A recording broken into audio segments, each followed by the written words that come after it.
Hello and welcome to this video where we are going to be covering energy. So, talking about energy, one analogy that I like to use, and it's not completely a fair analogy, but it's one that I do like to use, is fueling a car. So, it's not as simple as just fueling a car, but bear with me. So, food is our primary source of fuel. So, if we don't fill up with enough fuel, then we won't make the journey. I.e., if we don't eat enough, we won't get enough energy to go through our day and do our daily tasks and exercise, etc. So you may have experienced, and apologies for these very bad analogies, but running on fumes, running out of fuel too early, filling up with low quality fuel. So when we're talking about energy, you could argue that it's just a case of calories in versus calories out. So weight loss is solely dependent on creating a calorie deficit, which is completely true. So what is a calorie deficit? A calorie deficit occurs when you consume fewer calories than your body expends. So essentially, if you eat less than you burn, then you will be considered in a calorie deficit because there is more calories burned than consumed. So going off that basis, essentially you can burn more than you consume and eat anything you like. Well, not that simple, unfortunately. So if you just go off of the calories in, calories out method, then you could essentially eat whatever you want, and you will lose weight, but you won't feel good. So when you put poor quality food in, you'll get a poor quality energy return. So putting calories in versus calories out into practice will leave you feeling extremely sluggish at times as the focus on good quality food went out the window. So if you eat takeaways all the time, if you essentially just eat poor quality food, then yep, if you eat it in the right amount and if you burn the right amount of calories, you definitely will lose weight, but you'll feel sluggish. Your digestive system won't particularly be happy with you because you're putting in a lot of stuff that's it's quite hard to break down and it's not great quality products.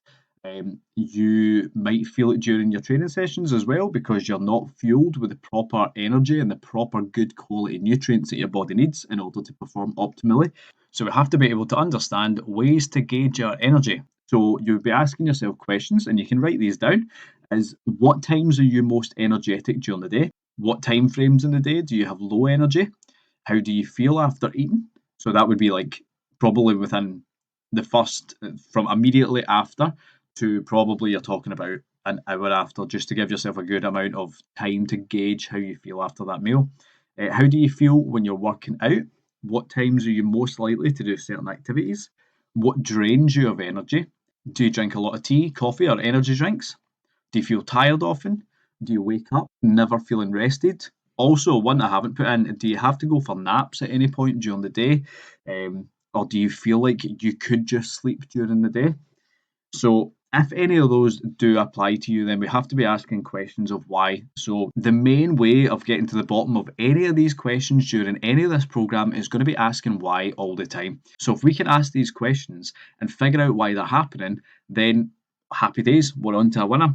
So, ways to increase your energy. So, exercise, massive one. Bit of a catch 22 though, because you need to feel up to exercising. Now, that doesn't mean that any time that you don't feel like exercising, you don't, but you have to have a certain amount of energy to then want to go and exercise, or even just to be able to do it. Now, this is where the Triple S method comes into play because exercise doesn't need to be going and having a massive gym session. It could be going out a 5 minute walk because that 5 minute walk, one, getting some fresh air, two, is going to increase your motivation to then do other things. Because how many times have you went out for something or even just went out a walk and then when you come back in, you feel much more energized and much more likely to do things? So if you can just say to yourself, I'm just going to go and do a 5 minute walk, then you'll probably, once you're out, go, you know what, I'm going to go for 10 minutes and then maybe even decide that you want to go more or longer or whatever. But having that starting minimum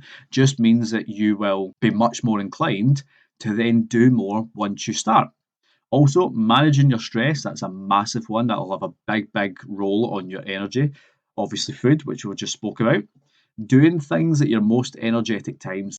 So, say for example, you have an energy dip. Now, religiously, you have an energy dip about anywhere between 2 to 4 in the afternoon. So, if you were going to exercise at that time of the day, do you think that you're going to have the most motivation and the most energy to do that? Absolutely not. So, you would think about when am I most motivated and when am I at my most energetic at any point during the day, and then choose the things that you need to get done in those windows.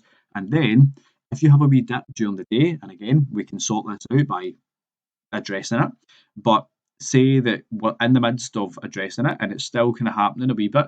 So that lull in the middle of the day, if you've got everything that you need to get done, then it means that you could just sit and relax for a couple of hours, or just say like half an hour, however much time that you've got during the day.